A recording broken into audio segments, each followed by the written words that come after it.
Something that we maybe have to think about as we change and as life changes is that those things that worked for us previously, those routines, those habits, those practices that worked for us previously, sometimes they just don't anymore.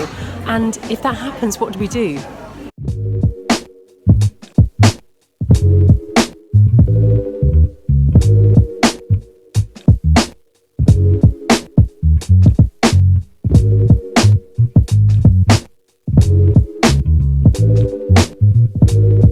So it probably seems like I'm actually always in Caffè Nero, but I walked into the Caffè Nero here in Spalding this morning and just really needed some me time, so I've come for a little bit of breathing space, coffee, tea cake, to do some writing, to jot down a few bits and pieces that are important.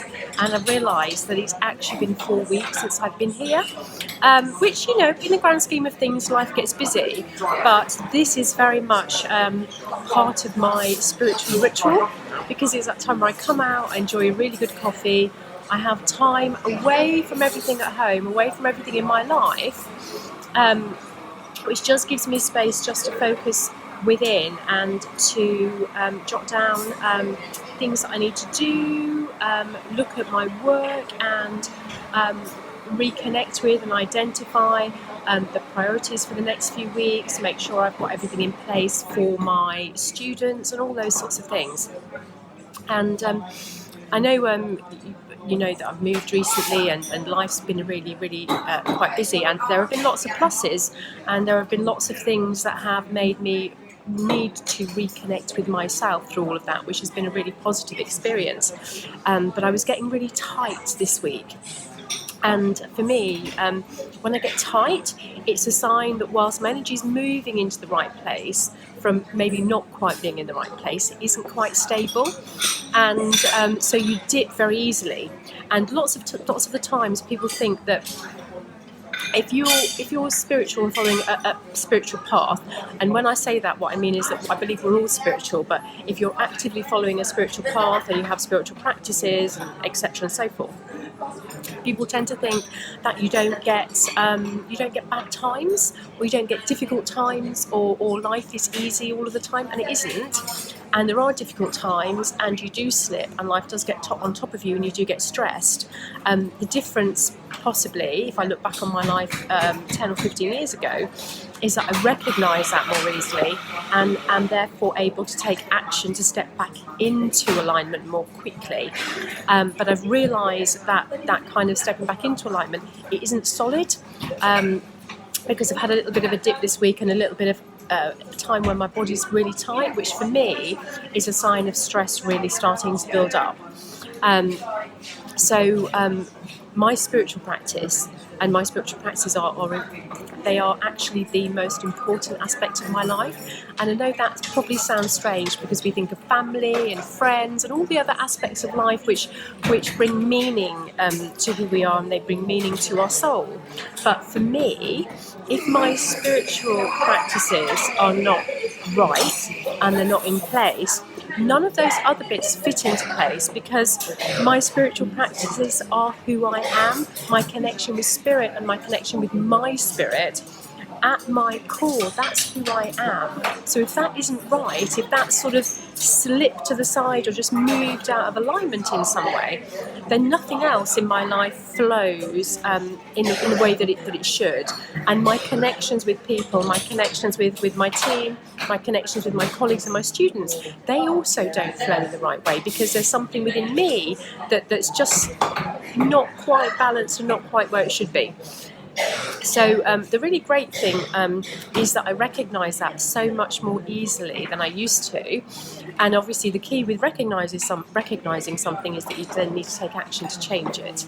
So I'm out this morning, I'm going to refocus on aspects that of things that I need to do. I'm teaching my trance group this evening, and it's their last evening session before we break. So I need to make sure my energy, my mind, my focus is in the right place, so that I'm supporting them in the way that they deserve to be supported.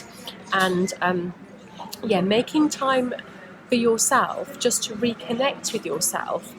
If life is busy, if life is tough, if you feel as though everything is moving against you, or you're flowing against the river of life rather than flowing with it, making time for yourself is the single most important thing that you can do. It's the single most important thing that I can do. So even if it feels like I've got so much to do, I don't have time to come out and sit down and have a coffee, have a tea cake, do some writing, let my inspiration flow, actually that's essential, because that enables me to connect properly in every other way. And I can't remember who said it, but there's a phrase, isn't there, that everybody should meditate for 10 or 15 minutes a day, except if you're really busy or really stressed, and then you should meditate for an hour.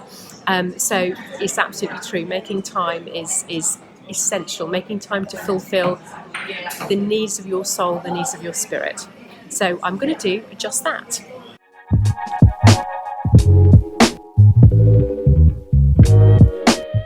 So I'm just reflecting on a few things, and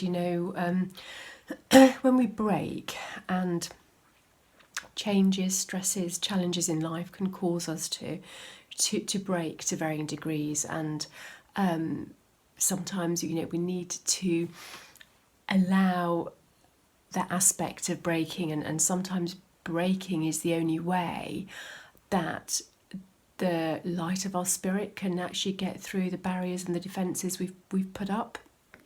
But when we break, it just occurred to me, we expect ourselves to be put together again in a very similar way. And even if we're going through periods of change or periods of upheaval, or times that we find really challenging, we move through those, but then as things settle, we expect to feel sometimes how we used to feel.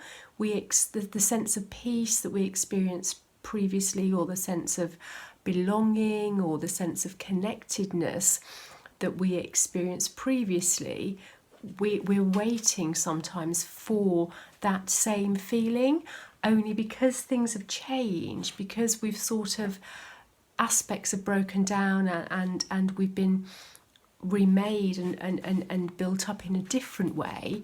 Of course, the feelings of peace, the feelings of integration, the way that life is, and the way that we are, that enables us to feel that sense of peace and that sense of connection, it's different. It doesn't actually stay as it was. We don't feel things in the same way that we did previously. So when we get broken, we get remade differently, and therefore we, and how we experience everything, that too is different, isn't it?